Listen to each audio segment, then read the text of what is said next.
Bom, então vou iniciar esta aula que é sobre microbiota e regulação do apetite, e digamos que, antes de começar exatamente na regulação do apetite, vou fazer uma pequena e breve apresentação do que é o microbiota intestinal, porque não sei se toda a gente está familiarizada ou não com esta temática, e depois passamos então para aquilo que é a regulação do apetite em si e como é que se relaciona então este microbiota e as nossas portanto, aqui a nossa saciedade e a nossa fome, como é que isto tudo acontece.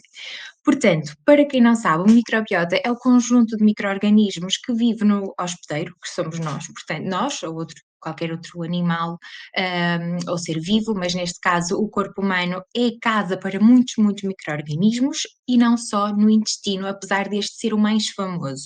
Portanto, de facto, é aqui no intestino grosso que está a maior parte destas bactérias, que podem ser também vírus ou fungos, portanto, não estamos só, quando falamos em microbiota intestinal, não falamos apenas de bactérias, são outros micro-organismos, e já cada vez mais têm sido estudados os outros micro-organismos e percebe-se que de facto há uma importância muito grande destes outros micro-organismos, mas não há como negar que são as bactérias as mais estudadas e acabam por ser um bocadinho também as mais protagonistas deste estudo do microbiota intestinal.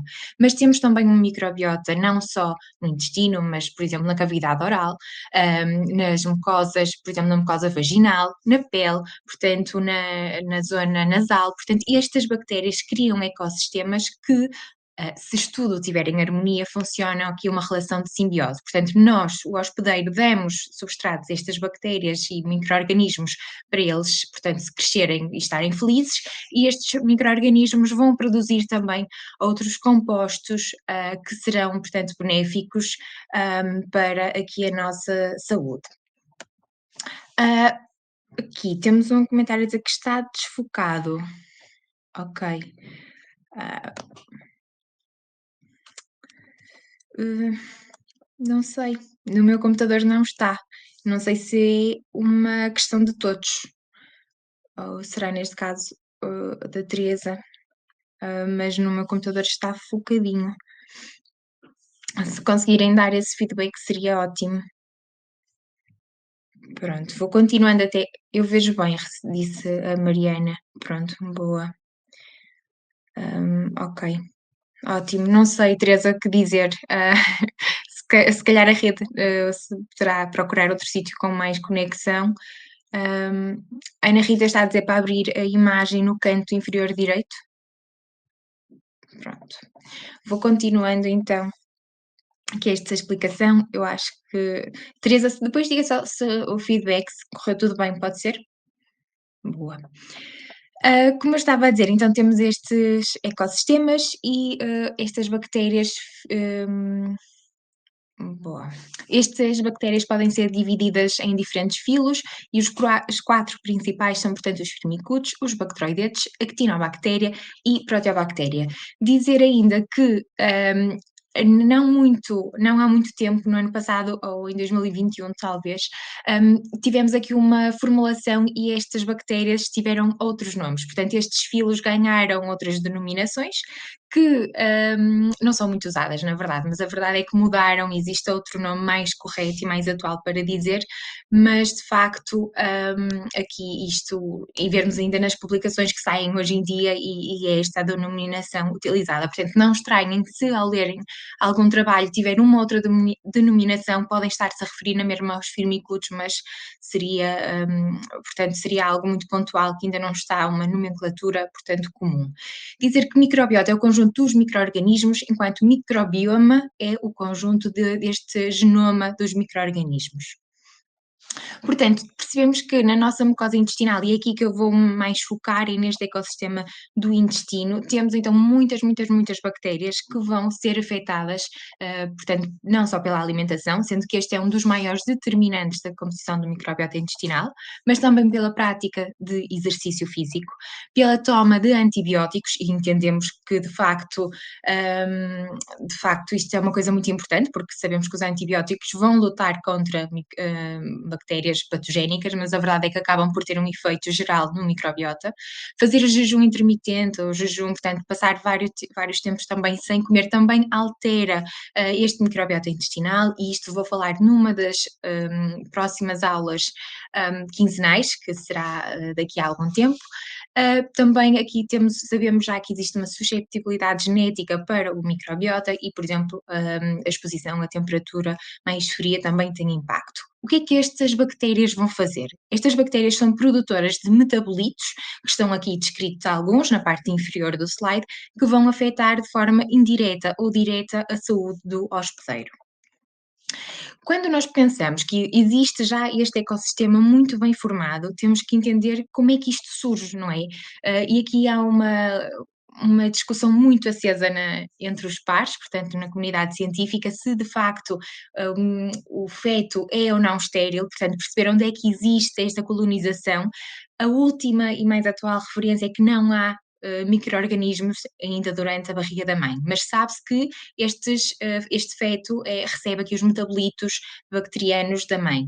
Portanto, é afetado sim pela saúde da mãe em geral e pelo seu microbiota, mas não podemos afirmar, não é correto, porque não existem dados ainda suficientes e todos concordantes de que existe colonização in utero. Portanto, o que acontece aqui é que há já uma mucosa intestinal, claro que ao longo do tempo e depois do nascimento, com a maior quantidade de bactérias que vão surgindo, portanto, com esta colonização que vai acontecendo, vai então este intestino desenvolver-se e produzir muco, por exemplo, vai haver uma parte muito importante do sistema imunitário inato que vai ser fortemente influenciado também por estas bactérias. Ao longo da vida percebemos que o próprio intestino fica muito diferente, existe um aumento da diversidade do microbiota intestinal, há muito mais muco, há formação destas criptas, portanto, também para absorver mais os seus nutrientes, portanto, temos as células PANET que vão ter uma ação muito importante antibacteriana, antifúngica e antiviral, portanto, se sabe que estas células têm estas funções é porque, de facto, este micro-organismo já é uma coisa que é muito nossa, não é? Que nos acompanha na evolução, mas isso também daria uma outra aula. E então percebemos que chegamos à idade adulta com um microbiota que pode ter sido amplamente influenciado pela primeira infância. Ao longo da vida, sabemos que este microbiota altera-se e podemos perceber nestas rodas, nestas fatias, que as cores vão alterando, sendo que a proporção de bactérias ou de filos altera consoante, por exemplo, se temos um estado saudável ou um estado de doença, como a obesidade ou outras doenças crónicas não transmissíveis. Apresento-vos aqui o MetaHit e o Human Microbiome Project, são grandes, grandes, grandes projetos nesta temática, portanto, milhares de pessoas incluídas para fazer uma caracterização do microbiota humano. Portanto, quando olhamos para todas as funções do microbiota, ficamos assim, portanto, muito confusos, sem perceber bem quais são todas estas funções, mas de facto a sua importância também traduz em todas estas funções muito complexas. Quando alguma coisa não corre bem, temos aquilo que se chama de disbiose. Portanto, nós há pouco apresentei-vos um intestino tranquilo, portanto estava tudo bem, com bactérias comensais, portanto que são benéficas e vivem em simbiose com o hospedeiro, porém existem outros fatores, aqueles que também já referi, que vão influenciar a quantidade ou a proporção de bactérias patogénicas e bactérias que são benéficas e podem então dar-se esta questão da disbiose. Disbiose é um desequilíbrio. Existem vários tipos, pode ser por uma proporção maior de bactérias más e menores de boas, pode ser apenas por uma quantidade geral e diminuída da diversidade microbiota intestinal, portanto podem ser vários tipos de disbiose, mas no fim o resultado é uma permeabilidade intestinal, portanto há translocação ou pode haver translocação bacteriana, há portanto uma endotoxemia também geral, portanto há toxinas a serem produzidas, porque estes metabolitos que há pouco vos falei já não vão ser assim tão benéficos, e isso causa de facto aqui um estado inflamatório muito grande, um estado inflamatório de baixo grau, que justifica depois o aparecimento de muitas condições. Portanto, esta disbiose sabemos hoje em dia que se relaciona não só com o metabolismo, obesidade, diabetes tipo 2, disfunção mitocondrial também, por exemplo, e também com alguns tipos de cancro, mas também com, por exemplo, o eixo intestino-pele. Sabemos que já o microbiota intestinal também se tem relacionado com, por exemplo, o desenvolvimento de acne ou psoríase, também com doenças cardiovasculares, aterosclerose, falência cardíaca e sobre a aterosclerose e também aqui esta condição cardíaca, dizer-vos que, muito importante, é que já existe um biomarcador que advém, portanto, do microbiota intestinal, que já funciona, portanto, como uma molécula sinalizadora e de risco cardiovascular, que é o TMAO, ou a TMAO, se preferirem. Portanto, já existe esta correlação. No eixo intestino-pulmões também já percebemos que existe um impacto muito grande de disbiose no aparecimento de algumas patologias e depois aqui que está muito em voga e suscita sempre muita curiosidade, que é o eixo intestino-cérebro, com, portanto, condições como autismo, doenças neurodegenerativas e distúrbios psiquiátricos. E aqui a regulação do apetite, que é no fundo o que a que esta aula se dedica. Portanto, agora entrando na componente do apetite, nós sabemos que o apetite é um conjunto de processos que vão influenciar a ingestão de energia, portanto, o consumo de alimentos, e é um sistema muito, muito complexo. E nós hoje só vamos ver uma parte deste sistema complexo, porque é de facto um processo que tem vários fatores, nomeadamente biológicos, psicológicos, ambientais. E no fundo, estes todos processos vão traduzir-se naquilo que é a fome, que todos sabemos o que é, na saciação, portanto, que é um processo que leva ao término de um episódio de ingestão alimentar, portanto, eu estou a comer e sinto-me aquela sensação de sentir-me cheia, é o momento de terminar, portanto, é saciação, e depois temos a saciedade, que é após, portanto, um processo que ocorre após o término, dali a algum tempo após o término da refeição. Isto tudo vai, portanto, levar a comportamentos alimentares, como mais uma vez, o desejo de comer, a ingestão emocional, porque estes mecanismos estão aqui a ser regulados de uma melhor ou de uma pior maneira. Portanto, toda esta resposta à comida, esta resposta à saciedade vai ser fortemente influenciada por diferentes mecanismos. E vamos aqui então explorar alguns destes. Um, os mecanismos mais estudados são, portanto, mecanismos metabólicos, ou seja, homeostáticos, e mecanismos cognitivos, ou de recompensa, portanto, não homeostáticos. Ou seja, temos aqui um mecanismo homeostático ou metabólico, que é de facto uma necessidade biológica de manter as reservas energéticas do corpo. Portanto, é uma coisa que nós comemos porque precisamos de energia, de facto, para fazermos, portanto, as nossas ações diárias. Por outro lado, temos os outros mecanismos, que é os mecanismos não homeostáticos, também designados como mecanismos hedónicos, que, portanto, não é assim tão biológico, ou seja, não é comer porque de facto precisamos para ter essa energia, mas sim porque temos o desejo de consumir alimentos de elevado sabor, palatabilidade, portanto, já temos aqui outros fatores. Estes mecanismos são, portanto, regulados num centro hipotalâmico, no nosso cérebro e aqui vamos então, é fácil entendermos que para chegarmos ao microbiota intestinal vamos usar sempre o eixo intestino-cérebro, que é um eixo bidirecional. Portanto, focando, e esta aula foca-se essencialmente nestes mecanismos homeostáticos e metabólicos, podemos entender por esta figura que são de facto muitas as hormonas e neurotransmissores envolvidos na regulação do apetite. Estas hormonas e neurotransmissores são produzidos em diversos órgãos, como podemos ver no pâncreas, no adeno, portanto no estômago também, no intestino, na zona mais distal, na zona mais proximal. E vamos então falar aqui de alguns, que são estes que estão identificados, nomeadamente a insulina, a grelina, a colicistoquinina, a grelina e, que referi, a serotonina e o GLP-1 também.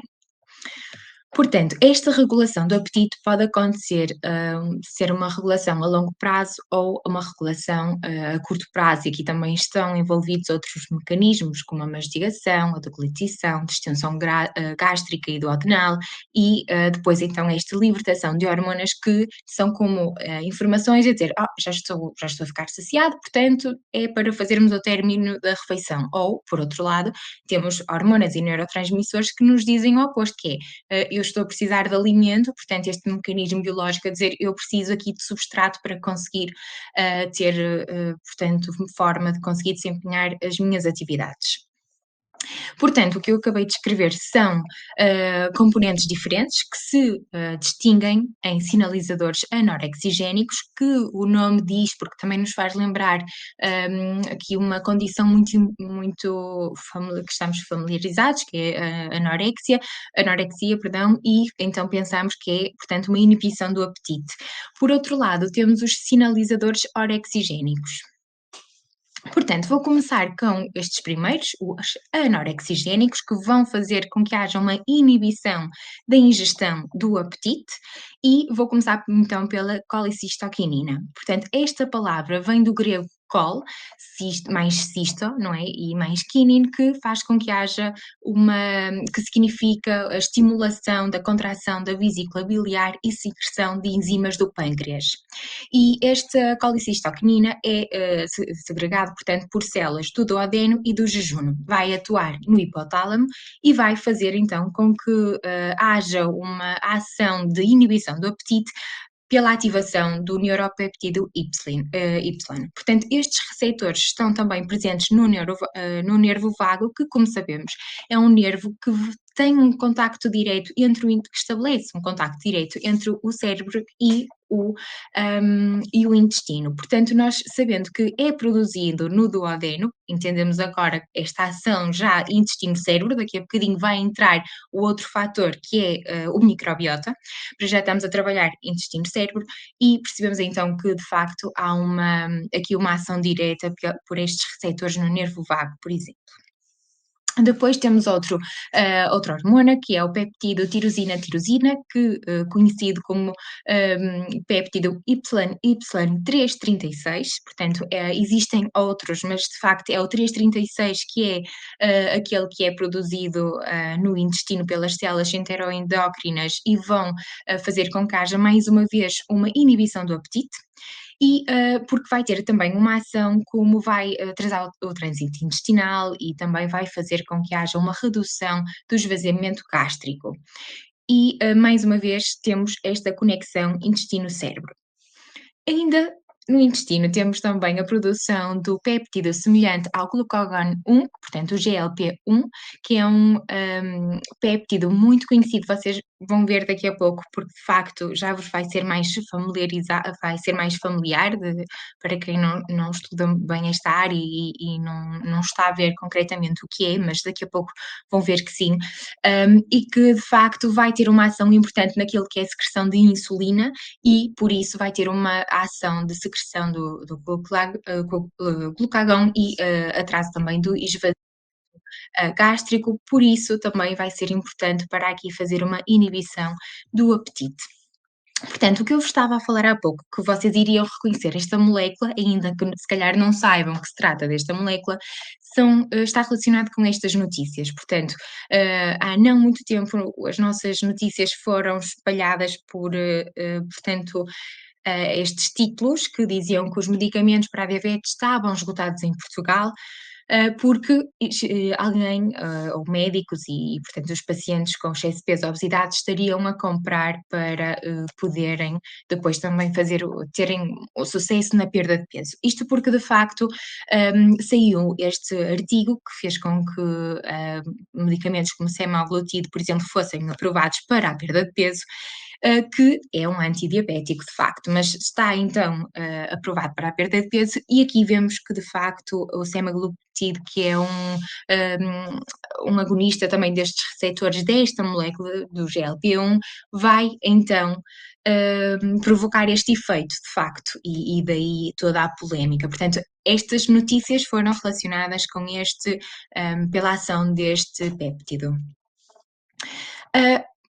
Contudo, e quando nós lemos também, aqui a bula destes medicamentos, entendemos que, uma dos motivos das pessoas ficarem com menos apetite é porque, existe também aqui uns fatores muito importantes, que é o aumento das náuseas, de vómitos, portanto, um mal-estar associado à toma destes medicamentos. Não sei se os colegas, já, tiveram pessoas em consulta que estiveram a tomar estes medicamentos e eu já, e de facto, o que os sintomas mais comuns era que sentiam-se sempre muito nauseados, muito indispostos e que estariam, para desistir portanto, desta medicação, ainda que tivesse sido prescrita pelo médico de família. Outro, sinal norexigénico também é a serotonina. Portanto, a serotonina é uma hormona, mais uma vez, que nós também conhecemos como a hormona da felicidade e é produzida em mais de 70% no nosso intestino, pelas células enterocromafins, e de facto, para além de ter este efeito na felicidade, também tem um efeito de inibição do apetite, isto porque vai aumentar a secreção e a motilidade intestinal, levando a um trânsito intestinal acelerado, afetando também a regulação, portanto, do apetite.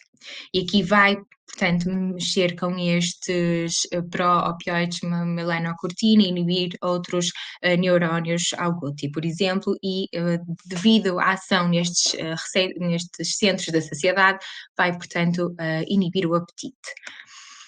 E daqui a pouco já vou entrar mais, em pormenor como é que a nossa alimentação e o nosso microbiota influencia depois esta questão. Mais uma vez, daqui a pouco entro com o microbiota.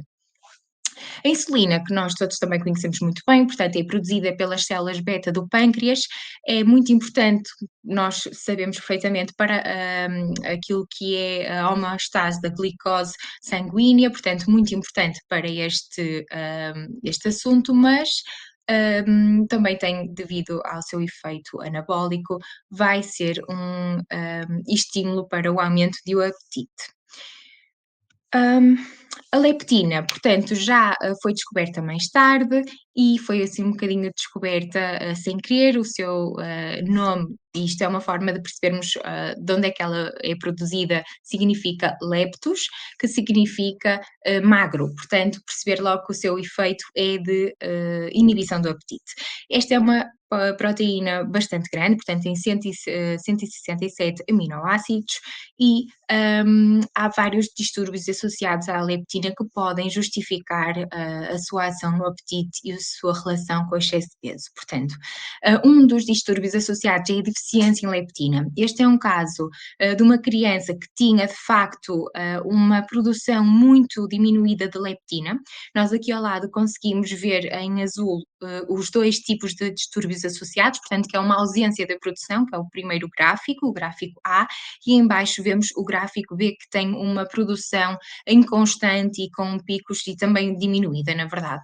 O que é que aconteceu com esta criança? Portanto, esta criança começou a receber leptina e, portanto, de uma forma muito normal, começou a perder o peso porque a sua regulação do apetite já estaria mais afinada. Portanto, esta é uma criança aqui após o tratamento e mais tarde, eu já não me recordo, eu penso que está aqui na descrição, exatamente, portanto, que mais tarde a criança talvez com 3 anos já estaria, portanto, a diminuir no seu IMC e depois a mesma criança aos 7 anos, que de facto conseguiu, manter a sua perda de peso, portanto, um peso normal para a idade.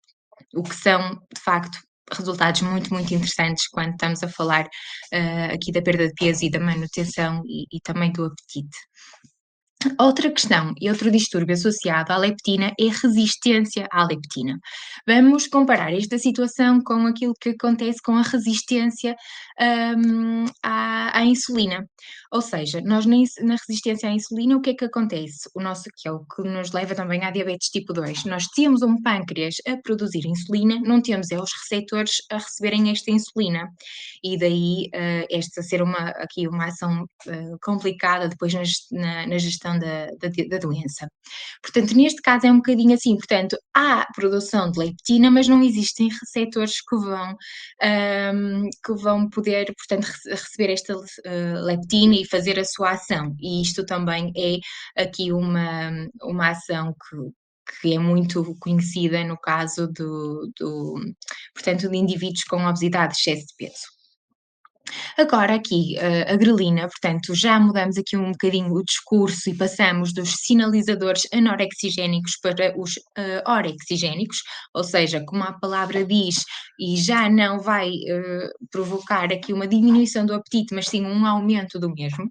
E o que nós, entendemos desta grelina, desta hormona, e vamos sempre perceber se nós entendermos o que significa o seu nome, nós conseguimos associá-la à sua função. Portanto, grelina vem de grego, que em inglês significa grow, que significa crescimento. Portanto, percebeu-se que estava relacionado também com a hormona de crescimento, mas depois os investigadores entenderam que se tratava de uma outra hormona e não a hormona de crescimento per si, que estavam a fazer os efeitos, portanto, que eles estavam a estudar e perceberam que se tratava então desta hormona que tem um efeito sim de aumentar o apetite.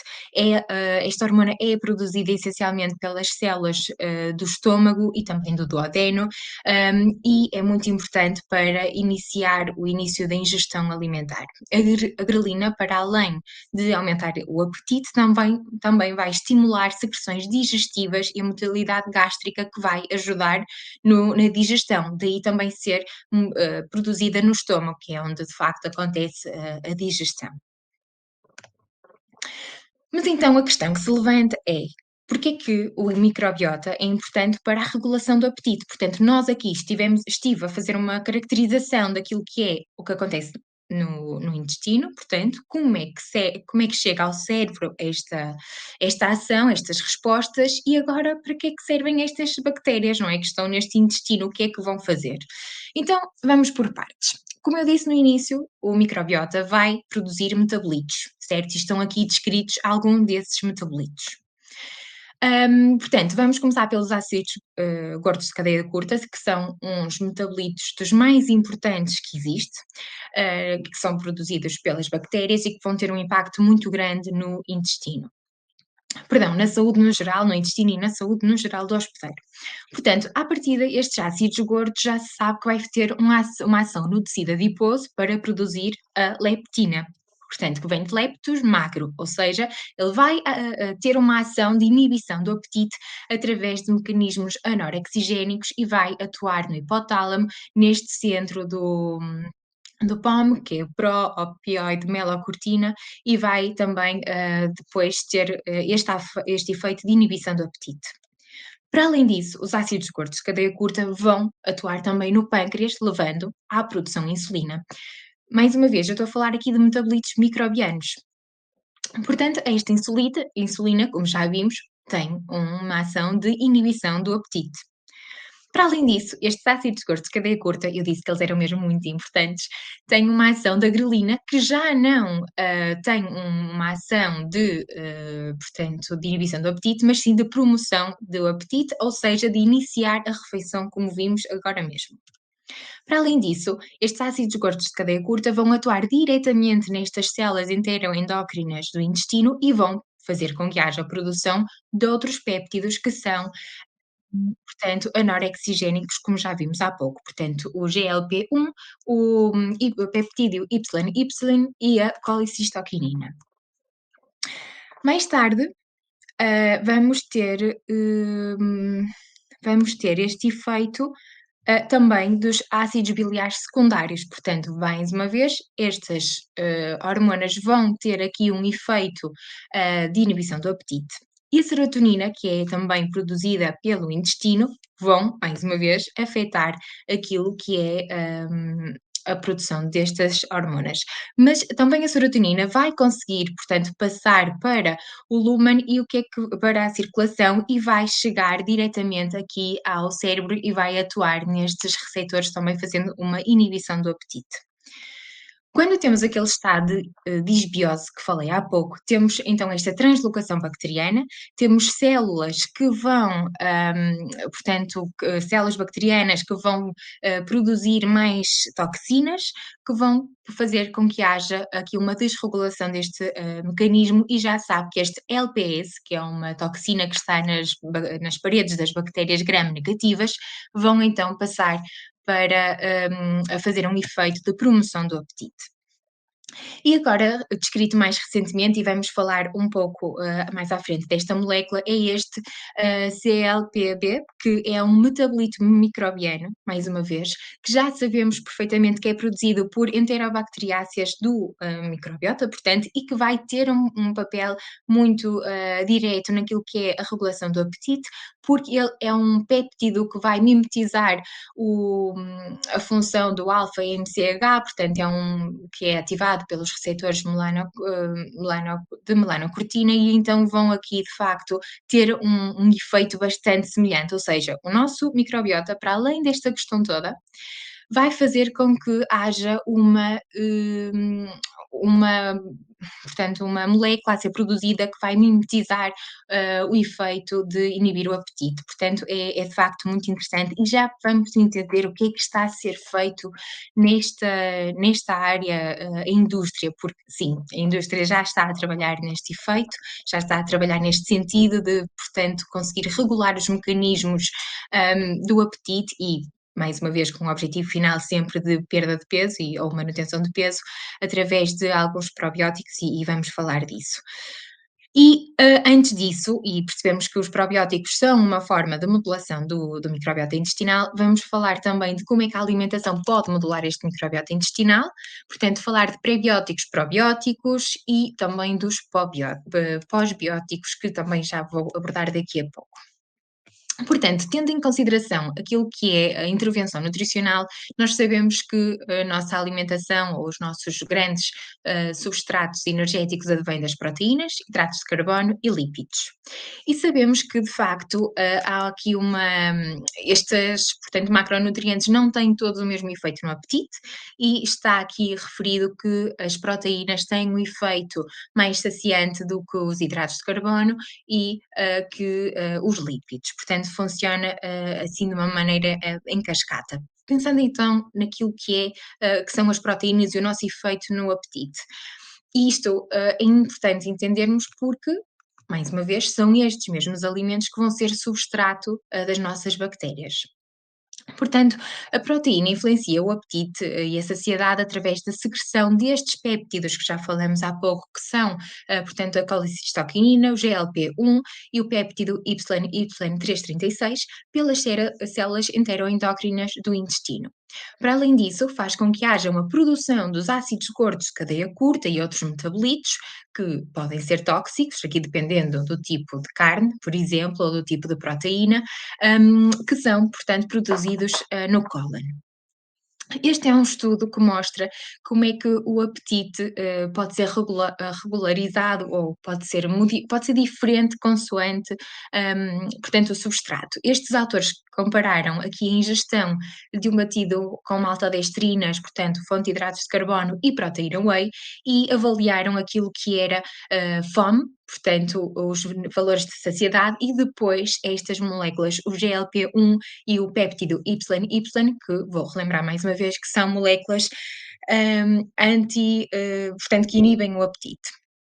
A vermelho é então o grupo que esteve a receber estas proteínas whey. Percebemos que a fome estava diminuída aos 60 e aos 120 minutos após a refeição.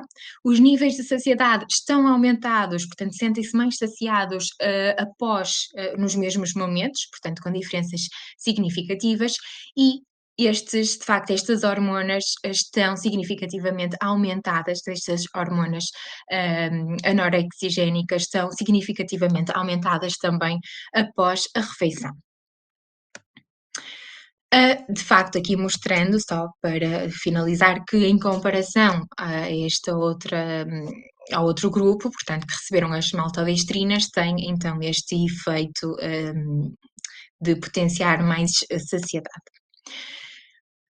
Apesar de, portanto, ser das proteínas serem o macronutriente com maior impacto na regulação do apetite, é a composição de aminoácidos que determina este efeito. E esta já é, portanto, uma teoria que já foi estabelecida já há alguns anos, portanto, nos anos 50, que se chama a teoria ou a hipótese aminostática. E aqui entendem-se que há aminoácidos que têm um efeito na saciedade maior do que outros, nomeadamente a arginina, a lisina e a glutamina. E aqui entendemos que portanto, após a sua absorção, secreção, vão então através do nervo vago, que percebemos já que é um importante comunicador do intestino e do cérebro, ativar então aqui estas vias anorexigénicas e daí levar a mais saciedade. Outro aminoácido bastante importante é o triptofano. O triptofano é metabolizado, portanto, nós recebemos através de vários alimentos este aminoácido e sabemos que são metabolizados pelas proteínas que estão no nosso intestino. E o triptofano é um aminoácido que vai ser precursor da serotonina, portanto, já falamos que é a hormona da saciedade, com efeitos também anorexigénicos. E o que é que acontece? Este triptofano pode ser usado para a produção de serotonina, que está aqui representado como 5-HT, ou pode ser utilizado para produzir indol, portanto, derivados de indol, que terão outras funções e aí já não vão poder afetar tanto, afetar tanto a sua ação na produção de serotonina. O importante neste caso é entender que são estas bactérias que estão aqui no final. Eu não sei se vocês conseguem ver o meu rato. Não tenho a portanto, que eu estou a apontar para a imagem, não tenho a certeza. Portanto, vocês conseguem ver, aqui debaixo do triptofano, desta bolinha amarela, que estão bactérias, porque são de facto as bactérias do nosso intestino que vão determinar quais as vias em que este aminoácido vai ser utilizado. Portanto, se vai produzir serotonina ou outros derivados, por exemplo, do indol. E isto, mais uma vez, é aqui, a função deste microbiota intestinal. O glutamato, portanto, outro composto que vai também influenciar, que vai ser metabolizado, mais uma vez, pelo microbiota, que vai produzir portanto, este ácido aminobutírico, que vai ser um importante neurotransmissor para regular, portanto, aqui o apetite e produzir esta colecistoquinina, que já vimos também que é uma hormona anorexigénica e que também vai ter impacto na motilidade intestinal. Mais uma vez, o microbiota a mostrar o seu papel nesta regulação. Ok, avançando, temos aqui e entramos, nesta questão dos hidratos de carbono e percebemos que, ao contrário das proteínas, este grupo de macronutrientes já não tem um impacto tão marcado na saciedade, isto está muito relacionado também com o esvaziamento gástrico. Mas, mais uma vez, estas hormonas que já foram bastante faladas, a colecistoquina, GLP-1, péptido YY, são secretadas então em menor grau após uma refeição rica em hidratos de carbono. Mas o que nós sabemos, e é uma grande vantagem, é que nem todos, portanto, os hidratos de carbono são muito diferentes entre si, e temos aqui os hidratos de carbono simples, portanto, aqueles que são rapidamente absorvidos, e isto já entramos aqui noutra teoria, que é a teoria ou hipótese glucostática, que é uma das teorias, hipótese, se quisermos, também usada para aqui justificar a regulação do apetite. E o que é que acontece?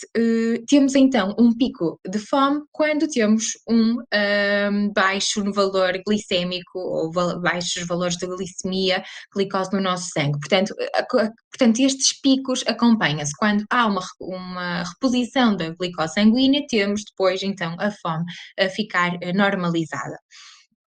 Portanto, temos aqui uma relação entre índice glicémico e fome e saciedade.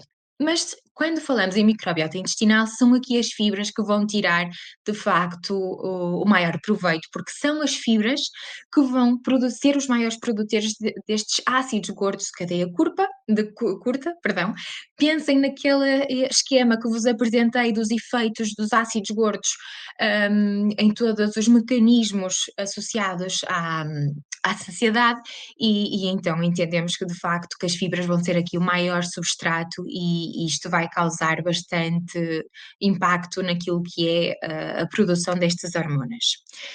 Portanto, as fibras, e aqui saindo dos efeitos da saciedade, sabemos que têm efeitos muito grandes em termos hormonais, efeitos intrínsecos, portanto, e efeitos muito no cólon, portanto, onde estão de facto.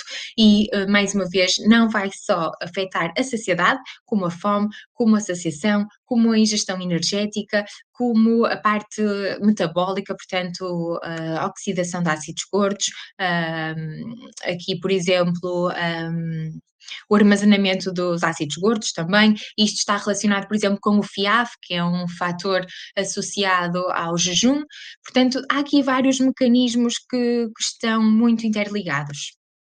E aqui só para vos mostrar que um estudo muito interessante que fez com que diversos, portanto, separou indivíduos em dois grupos, e estes indivíduos, um dos grupos recebeu pão branco e o outro pão, portanto, escuro, centeio, com mais fibra, portanto, acaba por ser um pão mais rico em fibra.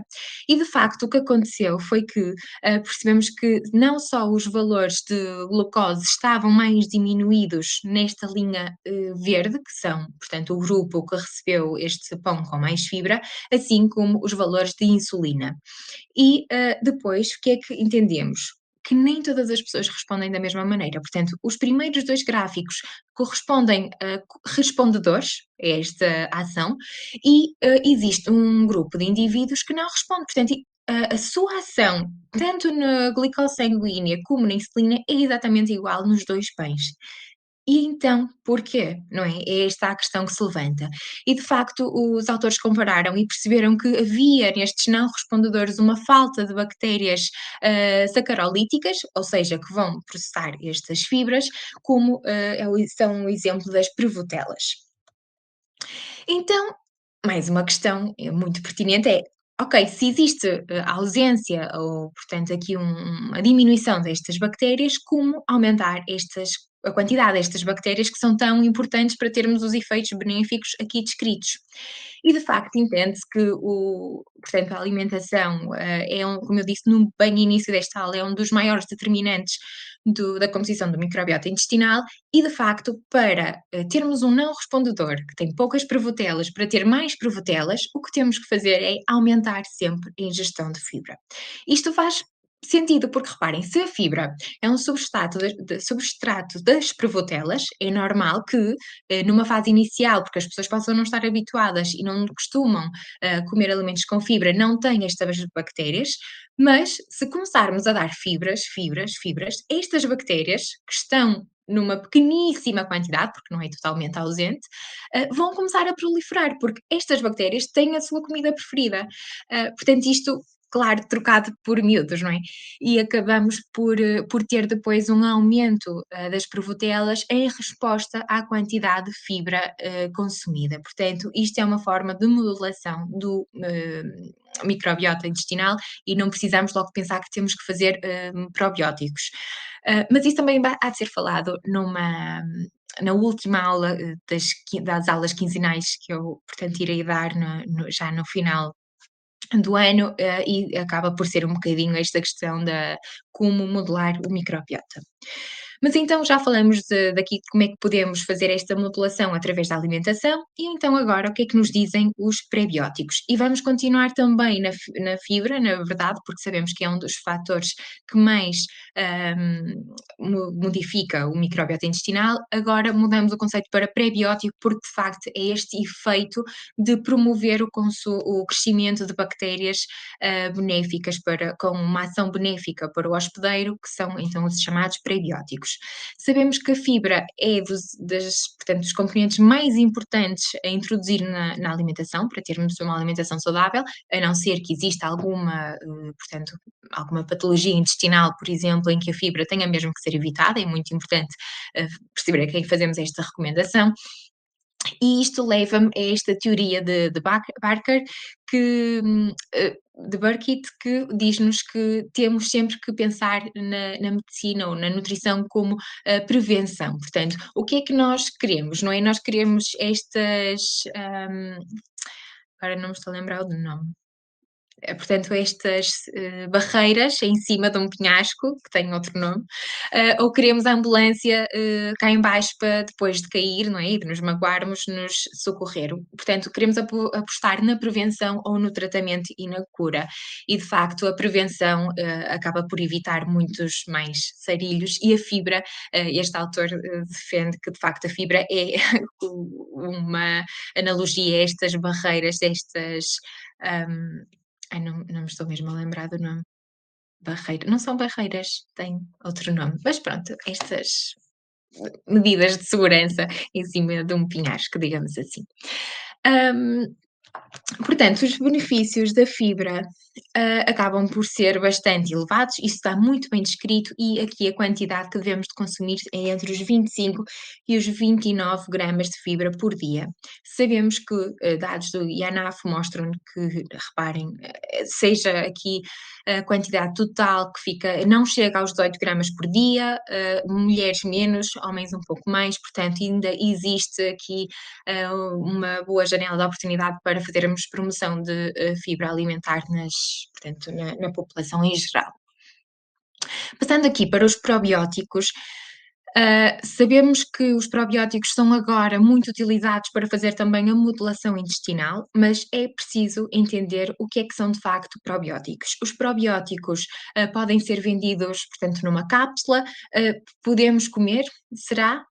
Sim, mas aquilo que define de facto probióticos, porque pode mesmo ser então um suplemento, pode ser uma fórmula infantil, por exemplo, mas aqui o que vai diferir entre esta questão do probiótico ou não probiótico é conhecermos exatamente quais são os micro-organismos administrados e a quantidade que eles têm e ainda o benefício que eles vão fazer no hospedeiro. Por exemplo, kefir, kombucha, nós conhecemos, certo?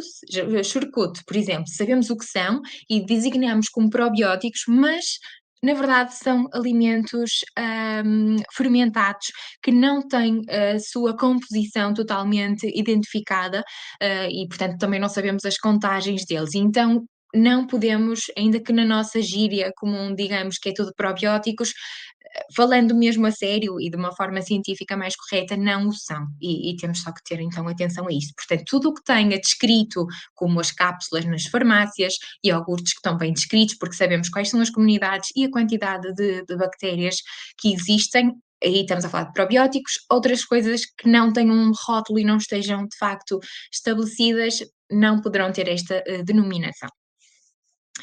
Aqui, trago-vos aqui uma tabela daquilo que são já os estudos feitos com probióticos na regulação do apetite, e são estudos feitos em animais ou, em humanos, e temos aqui, reparem, muitos os lactobacilos, brevis, casei, raminosos, e temos também aqui o Aphnia alveii, que me vou dedicar um bocadinho, aqui a falar desta nova, já tem, mas sim, vou dizer nova, bactéria que está em voga. Mas antes disso, falarmos também da Akkermansia, portanto, a Akkermansia municífila também está muito em estudo, com estudos muito grandes, muito bem feitos, publicados em revistas de grande impacto, como podem ver aqui, com o seu efeito modulador no microbiota intestinal e com efeitos depois metabólicos e também depois naquilo que é o peso portanto, do indivíduo que toma este probiótico. Aqui, falando portanto, desta Aphna alveii, tenho que ir um bocadinho atrás nos slides. Lembram-se daquele metabolito que eu disse que foi, portanto, quando eu estava a apresentar a interação microbiota, intestino e o cérebro com aqueles metabolitos todos a interagir, recordam-se que eu disse que havia um metabolito microbiano, bacteriano, que era produzido, que era o CLPB, que era produzido então por estas bactérias que tinham uma ação que, portanto, que mimetizavam um péptido que tinha efeitos anorexigénicos, e então estas bactérias, a Aphna alveii, são produtores desse metabolito. Portanto, CLPB vai então ser produzido e vai ter um efeito naquilo que é hum, o apetite do indivíduo. Reparem aqui, neste estudo feito com ratinhos, temos portanto, ratinhos geneticamente predispostos para a obesidade ou que receberam o high fat diet, portanto, uma dieta rica em gordura e que leva ao aumento do peso. Percebam que o ponto mais escuro é então o grupo que recebeu esta bactéria, este probiótico, e entendem que isto é, portanto, refere-se o eixo do X à perda de peso ou ao ganho de peso, e entendemos que quem recebe, os animais que receberam este probiótico diminuíram ou aumentaram muito menos o seu peso face ao grupo controle. Temos um outro estudo que vai ser mais audaz e vai comparar este probiótico com o Orlistat, portanto, um medicamento muito utilizado também para a perda de peso, portanto, portanto, é vendido com frequência para aqui a obesidade e, portanto, entendemos que mais uma vez, os pontinhos escuros portanto, é o grupo de ratinhos com uma dieta rica em gordura que receberam também o probiótico, e depois percebemos que os outros animais são também aqueles que estão identificados a laranja, são também animais que receberam a dieta rica em gordura, que receberam o Orlistat. Portanto, isto para dizer que, de facto, o Orlistat vai ter um impacto maior portanto, aqui no peso, não vai fazer com que haja um aumento tão grande do que este probiótico, é verdade, mas o probiótico tem um efeito significativamente diferente do que quando as pessoas fazem só as pessoas não, perdão, os ratinhos recebem só uma dieta rica em gordura. Mas os maiores efeitos são vistos na ingestão alimentar. Reparem, na quantidade de comida, que é este último gráfico, o eixo do X é, portanto, a quantidade de comida em gramas que os animais comem, e percebemos que o grupo de animais que recebe o high fat diet, portanto, a rica em gordura, e o Orlistat, vão comer muito mais do que aqueles que recebem portanto, o efeito do probiótico, que está mais cá em baixo nos pontinhos, mais uma vez preenchidos a escuro. Isto é um bocadinho expectável, uma vez que o Orlistat vai afetar na absorção de nutrientes, portanto, eles até podem comer, mas depois há uma mala absorção, daí haver uma perda de peso, mas o alfa-avenei vai mesmo fazer um efeito, mais uma vez, naquilo que é a regulação do apetite, por causa de ser um produtor daquela molécula que eu vos disse, o CLPB. Portanto, aqui muito interessante estes efeitos. Mas posso-vos já adiantar que este estudo publicado no ano passado e com este probiótico, a Afnia alvei, já foi, portanto, comprovado em humanos. Portanto, aqui atrás mostro-vos estudos com ratinhos, aqui já com humanos e também já no mercado à venda, este probiótico com esta estirpe que faz com que haja face ao placebo, que é esta, portanto, linha a tracejado, uma menor portanto, uma diminuição significativa daquilo que é a circunferência da cintura, e depois também o sentimento de sentir-se cheio, portanto, da saciação é mais elevado no grupo que recebeu este probiótico. Outro probiótico que foi também estudado é aqui o Bifidobacterium longo, portanto também já em ratinhos ainda, mas já aqui com alguns efeitos na saciedade. Por fim, e quase a terminar esta aula, que está assim se calhar um bocadinho acelerada, mas de facto é assim muita informação para compilar numa hora, vou-vos falar um pouco dos pós-bióticos. Os pós-bióticos diferenciam-se daquilo que são os probióticos, porque já não são. Portanto, vamos pensar mais uma vez nas palavras para entender os seus significados e as suas funções. Probióticos é pró-vida, portanto, estão vivos, são micro-organismos vivos. Os pós-bióticos, já estamos a falar aqui de um componente que já não há vida, ou seja, é pós-vida.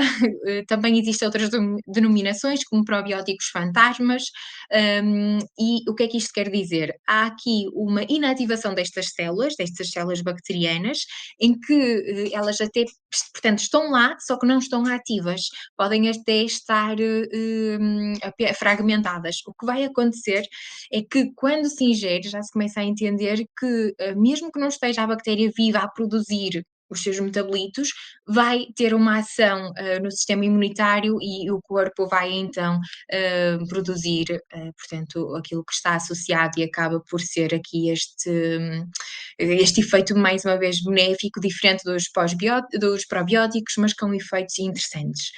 Há poucos falei-vos da Akkermansia mucinífila, portanto, que estava a ser estudada como probiótico, mas como pós-biótico já foi autorizada pela EFSA, porque há uma pasteurização destas bactérias e elas conseguem na mesma desempenhar efeitos benéficos no hospedeiro.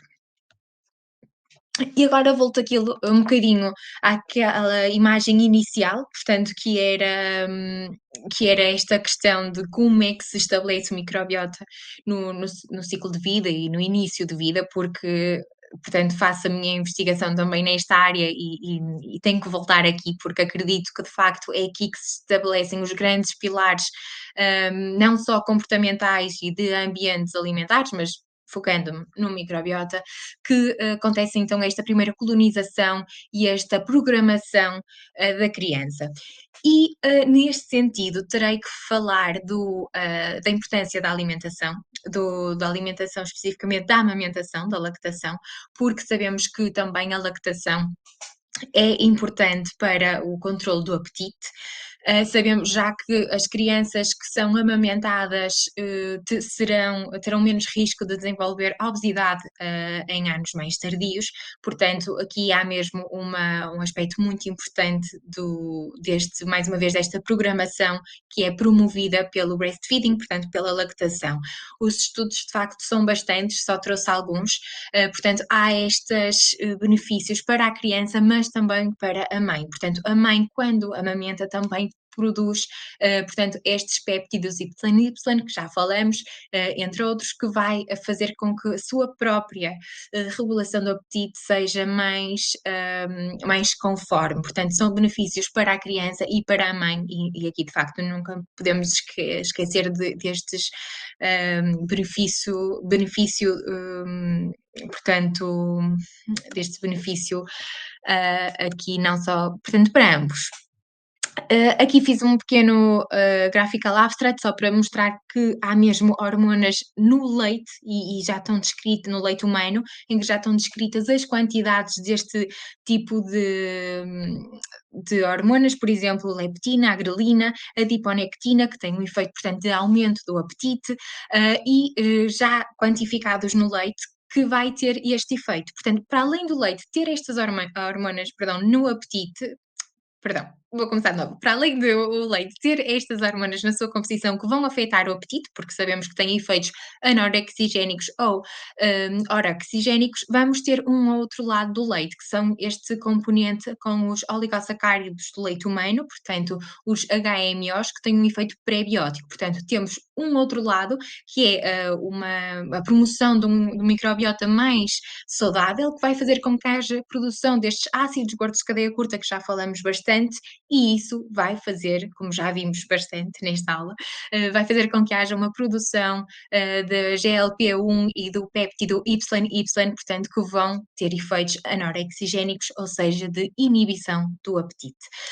Portanto, esta seria assim a forma de eu terminar esta aula, porque voltamos sempre ao início e perceber que o microbiota é de facto muito complexo, há aqui muitos chavões importantes, e de facto sim, o microbiota tem um papel importante naquilo que é a regulação do apetite, vimos vários exemplos, é muito complexo, sem dúvida alguma, e temos que entender sempre que existe um início e devemos de ter sempre em atenção a esse início, que é, portanto, os primeiros tempos de vida, e isso é de facto de promover o melhor e o máximo, portanto, este microbiota saudável. E pronto, assim termino. Portanto, não sei, tentei cumprir o tempo, uma horinha, acho que cumpri. Agora, se calhar, posso deixar, portanto, algum tempo para quem quiser, para quem tiver questões. Acho que tenho aqui aqui uma questão da Beatriz que diz que, boa noite, disse que a adiponectina tem um efeito orexigénico. Do que tenho lido, o efeito da adiponectina é o contrário, ou seja, anorexigénico por ter um papel no metabolismo glicídico, promovendo a sensibilidade à insulina e diminuindo o fluxo hepático de glicose, além de interferir também no metabolismo lipídico, a oxidação de ácidos gordos aumentando a oxidação de ácidos gordos no fígado e no músculo. É assim, do que eu tenho lido, de facto, e estes papers que eu fui mostrando falam sempre da sua ação orexigénica, sim. Portanto, é uma adiponectina, está relacionado também com o tecido adiposo e tem este efeito de aumento do apetite, sim. Não sei, mas também posso rever, mas acredito que Beatriz que será, portanto, ao contrário. Pronto, não sei se alguém tem mais alguma questão. Mais uma vez agradeço muito a oportunidade. Acho estavam a questionar, entretanto já responderam, portanto a aula vai ficar disponível durante 7 dias no canal do YouTube da Nutrition Academy, como todas as outras aulas, na verdade. Pronto.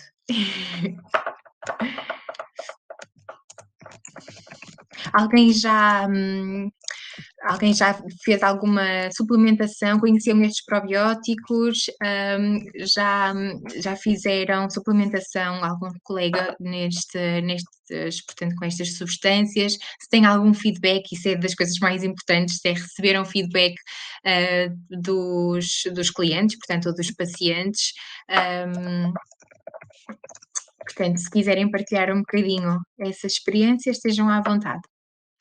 Posso-vos dizer que, sei que na Nova ou na Nova estão a fazer na Nova Medical School, um ensaio clínico que estão também a testar este probiótico da Afnalvei, na cirurgia bariátrica. Portanto, perceber o efeito, porque sabemos que de facto esta é uma abordagem importante que modifica não só o metabolismo, mas muito importante aquilo que é o microbiota intestinal também. Portanto, perceber se vai ajudar aqui no. Se vai fazer com que o efeito da cirurgia seja ainda mais eficaz, porque neste momento sabemos que é a terapia mais eficaz para a obesidade.